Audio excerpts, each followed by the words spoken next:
Assalamualaikum warahmatullahi wabarakatuh. Perkenalkan, saya Nurul Azizatul Amalia, calon guru penggerak angkatan 11.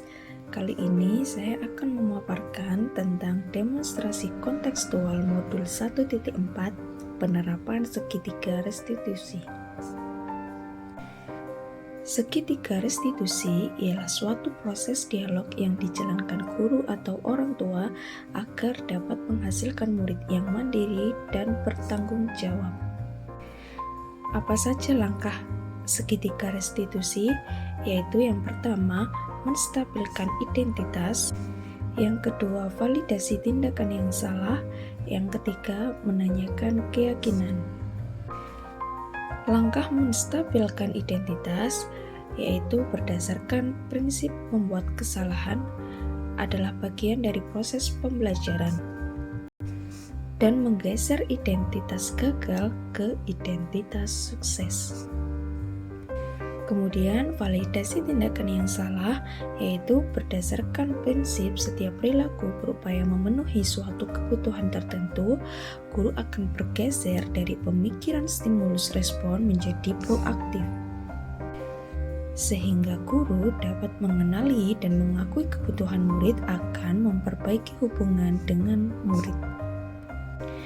Kemudian, menanyakan keyakinan. Di sini murid akan diberi pertanyaan-pertanyaan bermakna untuk memunculkan motivasi intrinsik.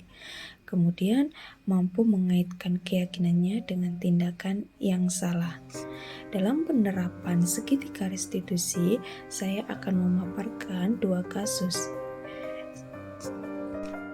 Pada kasus yang pertama, pada saat jam pelajaran bahasa Indonesia, Isna tampak kurang konsentrasi dan tidak bersemangat, sehingga Isna pun terlalap tidur di tengah pembelajaran hingga pembelajarannya selesai. Berikut penerapan segitiga restitusi. Isna, kemarin waktu pelajaran bahasa Indonesia, waktunya Ustazah Lia, kemarin Isna tidur ya? Iya, Ustazah. Tidur ya? Kenapa? Ngantuk kecapean.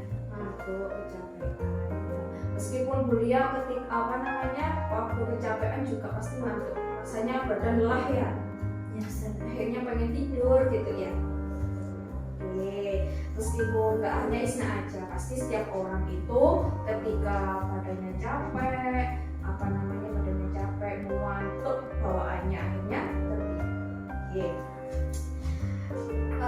Kenapa sih emangnya kok bisa sampai ngantuk, tidur kecapean, kenapa Isna? Tidurnya kemalaman, Ustazah. Karena juga bingung mempersiapkan buat sekolah besok. Oke, jadi alasannya Isna kemarin ini tidurnya kemalaman. Tidur jam berapa? Jam setengah 12, Ustazah. Setengah 12. Oke, terus bingung juga karena menyiapkan harus sekolah hafalan ya? Iya, Ustazah. Sehingga harus kejar tayang gitu ya? Iya. Baik, tadi kenapa? Karena kecapean, karena tidurnya malam ya? Dan harus kejar setoran untuk hafalan, betul? Iya, Ustazah. Kira-kira menurut Isna, kalau Isna tidur di dalam kelas, konsekuensi apa yang Isna dapat? Bisa mengganggu orang lain, Ustazah. Bisa mengganggu orang lain, terus apa lagi? Juga tidak menghargai saat guru menjelaskan. Tidak menghargai saat guru menjelaskan juga, sekaligus Isna tidak dapat pelajaran dari Tidur. jadi konsekuensi yang Isna dapatkan banyak ya? Iya, dari tidur itu mengganggu teman lain, kadang bisa memberi tularan nih kan, memberi efek ngantuk juga kepada teman, terus kemudian tidak menghargai guru, kemudian juga Isna tidak dapat pelajaran hari ini. Nah, Isna kira-kira Ustazah sekarang tanya, keyakinan kelas apa yang sudah Isna langgar? Menghargai atau menghormati orang lain. Kenapa kok itu bisa dilanggar? Karena saya tidur saat jam pelajaran.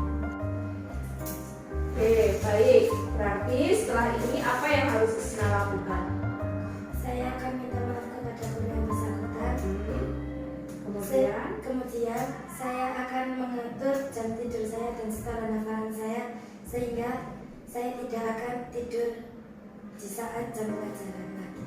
Baik, karena Isna sudah tahu ya apa yang harus dilakukan, Isna harus minta maaf. Kemudian Isna meyakini kembali apa yang sudah kita sepakati bersama dalam keyakinan kelas. Oke, jadi Isna lain kali lebih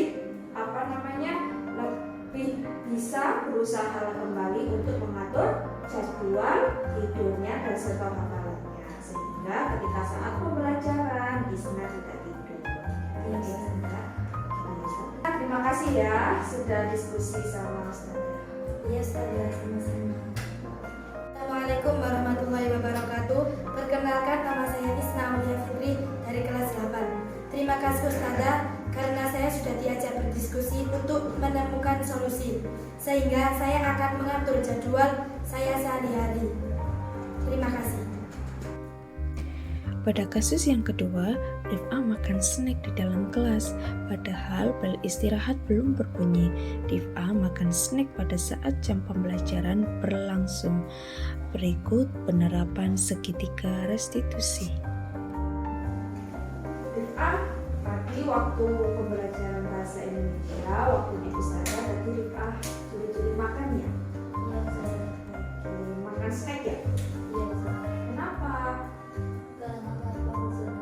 Oke, Ustazah kalau lapar juga pengennya juga makan. Jadi nggak Rif'ah aja, ketika semua orang lapar pasti inginnya makan, ya kan? Iya, Ustazah. Oke, baik, nggak apa-apa. Nah, baik. Rif'ah tadi makan dalam kelas karena katanya lapar. Pasti Rif'ah ini juga punya alasan sendiri kenapa kok harus sampai makan di saat jam pembelajaran. Tadi kan juga waktu istirahat sempat makan nggak? Sempat, Ustazah. Sempat makan, tapi tidak sempat sarapan tadi. Oke, kenapa alasannya? Karena jam pelajaran bahasa Indonesia itu sebelumnya istirahat. Terus saya sangat lapar dan makan terus pelajaran. Oke, baik. Nah, sekarang Ibu mau tanya nih, Ustazah mau tanya. Kenapa sih Rif'ah kok sampai tidak sempat sarapan? Rif'ah pasti punya alasan sendiri kan kenapa tadi tidak sempat sarapan. Ini kenapa? Jadi saudara saya setelah hafalan itu dapat yang terakhir. Terus saya itu sudah mepet jam masuk sekolah. Oke, baik. Jadi tadi karena tidak sempat sarapannya itu karena Rif'ah dapat setor hafalannya yang antrian yang terakhir, betul? Sehingga pas waktu selesai setor hafalan ternyata waktunya sudah mepet jam masuk, sehingga Rif'ah tidak sempat untuk sarapan. Oke, baik. Nah, kira-kira nih kesepakatan apa sih yang sudah Rif'ah langgar? Boleh makan saat jam istirahat dan pulang sekolah. Oke, jadi kesepakatannya tadi yang sudah Rif'ah langgar adalah boleh makan tapi saat jam istirahat atau pulang sekolah. Sudah melakukannya kan tadi waktu istirahat sudah makan? Sudah, tapi tadi karena jam pelajaran bahasa Indonesia sebelum istirahat, karena Rif'ah sangat lapar sehingga Rif'ah makan saat pembelajaran. Nah, jadi kira-kira setelah ini apa yang harus Rif'ah lakukan? Minta maaf dan tidak mengulanginya lagi. Baik, jadi usahakan sebelum berangkat sekolah Rif'ah harus sarapan sehingga Rif'ah ketika jam pembelajaran tidak makan. Oke? Oke, baik. Terima kasih ya Rif'ah. Assalamualaikum warahmatullahi wabarakatuh. Perkenalkan, nama saya Akilah Hafidatul Rif'ah dari kelas 8. Terima kasih Ustazah karena sudah diajak berdiskusi untuk menemukan solusi, sehingga saya akan berusaha untuk setor hafalan lebih awal sehingga saya bisa sarapan terlebih dahulu. Terima kasih. Demikian penerapan segitiga restitusi beserta umpan baliknya. Terima kasih.